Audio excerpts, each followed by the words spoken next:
Now, we always assume that firms want to make profits and that their objective is to profit maximize. That is the default thinking that we have when we look at economics. Profit maximization will be what firms want to do. Today, we are going to look at some of the couple of objectives that firms may have, which we are going to call them alternative objectives of firms. We'll start first with the alternative objective of entry deterrence. Now, sometimes firms may say, let's forget about making profits. Let's make it our life objective to destroy any firms that want to come into the market. So that is the concept of entry deterrence. So entry deterrence can involve lowering your prices to a level so low that your new firms coming in, they will find that if they were to charge the same price as you, they will be making losses that they won't be able to sustain. And yet, these existing incumbent firms, they are able to do so because from previously amassed amount of supernormal profits, they have a war chest that they can use to fund these cutthroat prices for quite a fair bit of time. So as they're able to do that, firms that want to come in and compete, they are unable to do so because they will have to charge a price that is sometimes below cost price.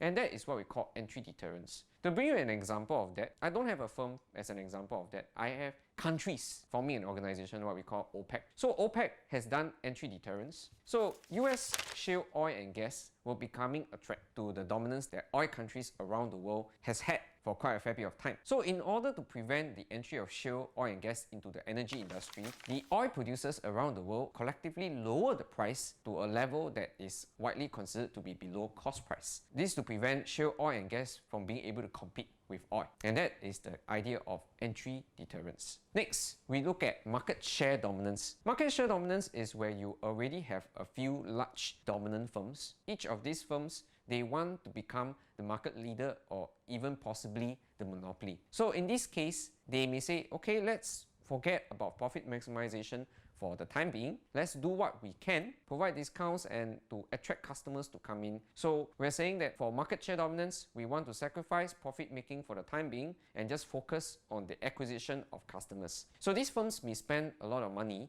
on advertising. They may also conduct price wars, which is beyond what is considered to be the norm. And all these are in a bid to attract customers from their competitors to come and join them so that they can gain a greater market share. So the examples that we have will be in the ride-hailing market around the world. We have big firms like Gojek, we have Grab, we have Uber, and we have the Chinese equivalent, which is tutoring. So all of these firms, they are all trying to gain dominance in the respective markets that they are presently in. They do so by offering discounts and offers to try to attract customers from their competitors to move over to their app. When we look at another alternative objective of firms would be revenue maximization. Revenue maximization is to set your marginal revenue equals to zero. So instead of profit maximization, you want to carry out revenue maximization. What are some reasons why some firms may want to carry out revenue maximization? So one possibility would be in the case of CEOs and executives. CEOs and executives, when they are motivated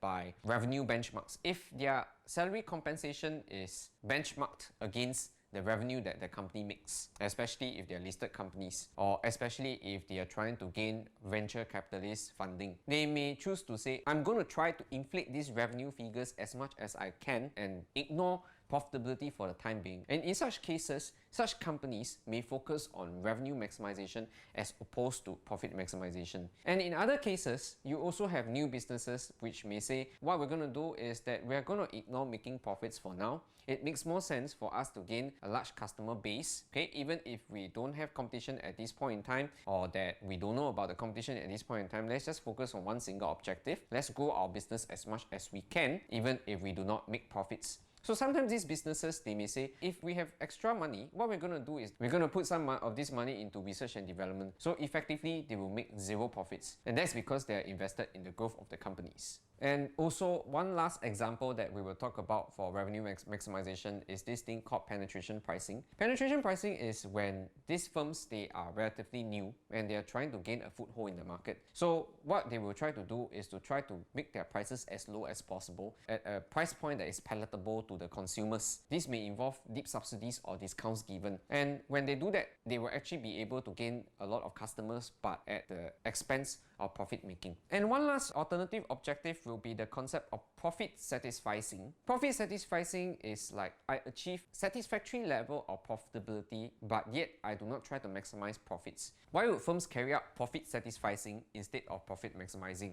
This is when your business managers, they are interested only in doing the bare minimum to satisfy their bosses, in this case perhaps shareholders, the board of directors. We're going to do whatever it takes to make sufficient profit so that people around us will be happy, but we're not going to do our very best to make sure that we're making all the profits we can make. And that is the concept of profit satisficing.